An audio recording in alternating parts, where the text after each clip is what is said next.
Tapi setelah dijalani, ternyata ini nggak semudah apa yang kita lihat. Dan kita harus belajar membedakan mana konten edukatif dan mana konten-konten jebakan. TikTok itu apa? Cuman buat joget-joget doang.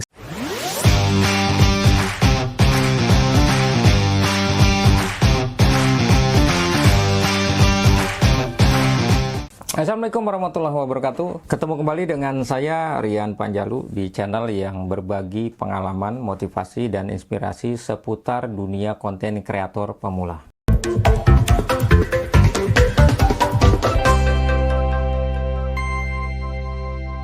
Teman-teman, dulu saya pikir gini, ketika kita konsisten upload tiap hari, kita upload konten di tiap hari, tiap minggu, tanpa stop, tanpa berhenti, tanpa jeda lah. Tiap hari kita upload. Tapi setelah dijalani, ternyata ini nggak semudah apa yang kita lihat. Capek loh. Upload konten tiap hari itu capek. Bikin konten tiap hari itu capek. Apalagi kita nggak bisa menjadwalnya. Konten hari ini, kita upload hari ini. Wah, luar biasa. Itu kita bisa capek, kita bisa burn out, bahkan kita bisa kehabisan ide. Ya, bisa jadi kita merasa gagal jadi konten kreator, dan itulah yang saya alami. Saya akhirnya mulai kehilangan arah.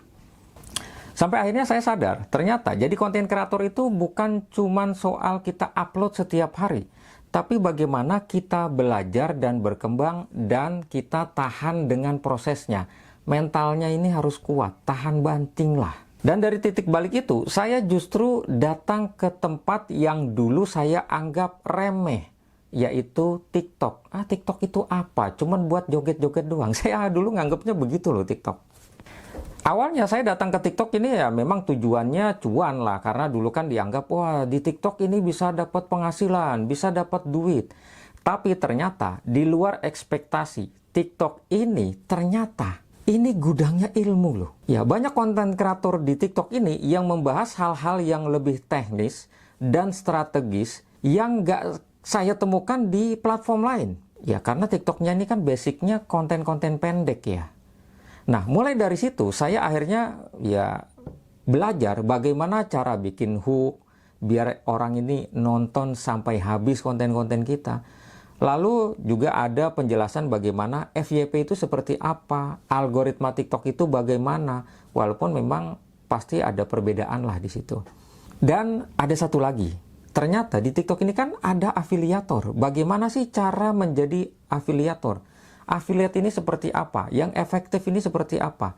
Konten-kontennya ini banyak. Konten kreator yang membahas tentang ini banyak. Ya, sampai juga ada konten-konten tentang tutorial, bagaimana cara menggunakan AI untuk melakukan riset, membuat skrip, bahkan bagaimana editing menggunakan AI sampai kita menggunakan voice note. Ini kan luar biasa.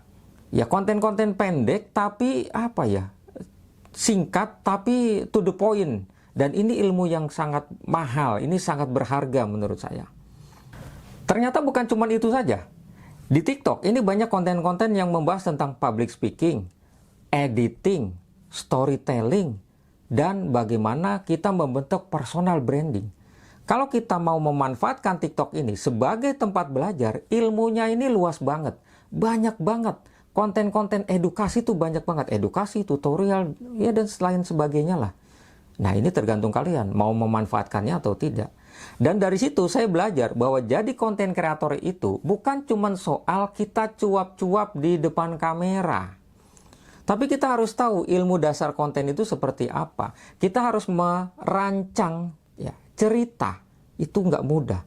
Bagaimana memahami algoritma, tahu bagaimana perbedaan setiap platform. TikTok seperti apa, YouTube seperti apa, Facebook, Instagram. Dan kita harus terus mengupgrade skill kita. Ya mau nggak mau, ya namanya juga konten kreator pemula. Dan kita harus belajar membedakan mana konten edukatif dan mana konten-konten jebakan. Termasuk live streaming. Kalau di TikTok ini kan ada live streaming. Ada live streaming yang edukasi, bener-bener edukasi, tapi ada yang jebakan Batman. Ujung-ujungnya kita suruh top up ngeluarin duit. Ya itu ada tuh, yang kayak gitu tuh ada memang. Karena di TikTok ini juga banyak yang jual-jual kelas. Tapi ada juga yang ujung-ujungnya kelas ini hanya untuk dijual lagi. Jadi kita beli kelas, kita disuruh jual lagi. Ya berantai begitulah. Padahal kan ya sebenarnya Kita di situ nggak diajarkan jadi konten kreator, kita diajarkan jadi sales marketing karena suruh jual kelas. Kita nggak paham bagaimana mindset seorang konten kreator itu sendiri. Makanya di konten-konten yang lain saya mengatakan gini, jangan malu kalau kita akui bahwa kita ini memang pemula.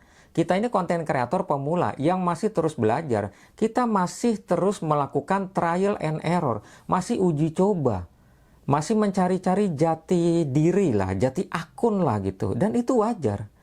Yang namanya gagal itu biasa, tapi kita harus bagaimana belajar dari kegagalan kita sendiri. Dan itu hal yang luar biasa.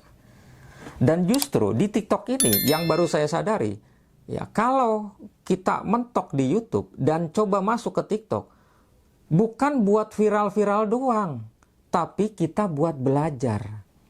Kalau saya itu ya, TikTok ini bisa jadi tempat kita mengasah kreativitas. Dan tentunya yang namanya cuan itu ya kalau kita kejar lewat konten di TikTok yang susah sih.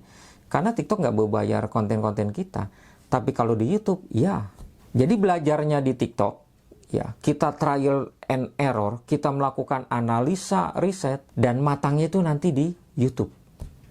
Itu yang saya lakukan. Dan itu saya juga belajar dari temen. Ya dia dulu seorang YouTuber, dia terjun ke TikTok. Makanya banyak YouTuber yang besar-besar sekarang terjunnya ke TikTok. Bukan karena mereka pengen belajar, tapi jangkauan luasnya ini. Hebatnya TikTok ini memang dia jangkauannya luas. Teman-teman, kan nggak ada batasan ya, kita bisa melihat konten-konten luar negeri, kita bisa mencari ilmu-ilmu dari orang-orang luar negeri. Ini jangkauannya luas, itulah kenapa orang-orang entah itu artis, YouTuber besar, main juga di TikTok. Bukan karena mereka nggak menghasilkan di YouTube, justru penghasilan utamanya di YouTube, tapi mereka menggunakan TikTok yang jangkauannya ini luas. Dan mereka kan sudah paham cara mainnya. Cara main di YouTube sudah paham, ya terjun ke TikTok gampang. Mereka sudah punya fan base, mereka sudah punya dasar yang kuat. Ya bedalah sama kita. Kalau saya ya belajarnya di TikTok. Belajarnya di TikTok, ya melakukan trial, error, analisa, semuanya. Ya cari-cari konten yang menurut saya, oke ini kayaknya konten yang gue cari nih. Dicoba-coba di situ. Dan akhirnya saya ya sedikit banyak mencoba lagi untuk di YouTube. Termasuk dengan video-video yang akhir-akhir ini saya buat. Karena teman-teman, pada akhirnya yang namanya konten kreator itu bukan hanya sekedar bikin video. Konten kreator itu kan kita menciptakan konten, ide. Di situ di konten kita ide. Kita bikin konten ini kan pakai otak. Pakai mikir gitu loh. Ya, sekalipun kita pakai AI, kan AI itu harus kita kuasai dulu. Kalau kita nggak tahu cara menggunakan AI, ya hasilnya kan gitu-gitu aja. Konten kreator itu apa ya? Harus bisa memecahkan masalah lewat konten-kontennya. Jadi kontennya ini bisa memberikan ini loh, ini ada masalah, ini ada solusinya. Nah, konten kreator itu ya minimal seperti itulah. Dan tentunya kita sebagai seorang konten kreator ya, kita adalah orang yang belajar seumur hidup. Karena kan teknologi terus berkembang.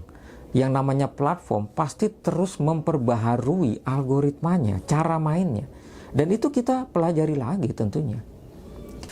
Jadi teman-teman, itu yang saya dapatkan di TikTok. Ya mungkin nanti akan banyaklah hal-hal yang saya bagilah.